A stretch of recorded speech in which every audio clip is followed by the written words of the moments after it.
ដើមកំណើតសមាគមអាចកំបាំង Illuminati ឬក្រោយមកត្រូវបានគេហៅថាជាសាសនា Illuminati តើអ្នកទាំងអស់គ្នាបានដឹងអ្វីខ្លះពី Illuminati ដែលជាសមាគមដ៏អាថ៌កំបាំងនិងរឿងរ៉ាវជាច្រើនផ្សេងទៀតដែលបានសាយភាយស្ទើរជុំវិញពិភពលោកមានដំណើរជាច្រើននិយាយថាសមាគមមួយនេះមានឥទ្ធិពលគ្រប់គ្រងពិភពលោកទាំងមូលក្នុងឆ្នាំ1776រដ្ឋមួយដែលមានឈ្មោះថាបាវ៉ារីប្រទេសអាល្លឺម៉ង់មានសាស្ត្រាចារ្យម្នាក់ដែលមានឈ្មោះថា Adam Weishaupt ដែលត្រូវបានគេស្គាល់ថាជាបុគ្គលម្នាក់ប្រកាន់ច្បាប់និងយុត្តិធម៌សង្គម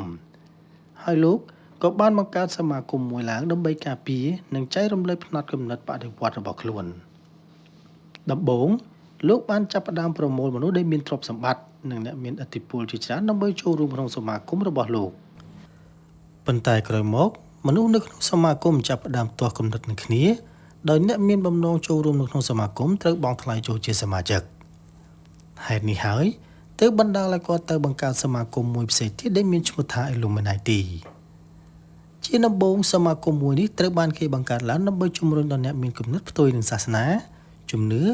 សេរីភាពក្នុងការបញ្ចេញមតិនិងវិទ្យាសាស្ត្រជាដើមគោលបំណងធំបំផុតមួយទៀតរបស់សមាគមនោះគឺដើម្បីពិភពលោកមួយដែលមានវិន័យនិងការគោរពច្បាប់គ្នាទៅវិញទៅមកមិនយូរប៉ុន្មានសមាគមទទួលបានការចាប់អារម្មណ៍យ៉ាងខ្លាំងពីបណ្ដាអ្នកនយោបាយអ្នកមានឥទ្ធិពលក្នុងសង្គមនិងអ្នកមានទ្រព្យសម្បត្តិជាដើមក្រោយមកមនុស្សមានអំណាចជាច្រើនបានចូលរួមក្នុងសមាគមលោកក៏បានបង្កើតរចនាសម្ព័ន្ធមួយដែលបែងចែកគណៈគ្រប់គ្រងដូចទៅនឹងស្ដេចហើយនិមិត្តសញ្ញារបស់ខ្លួននោះគឺពីរ៉ាមីតរួមជាមួយនឹងភ្នែកម្ខាងនៅចំកណ្ដាល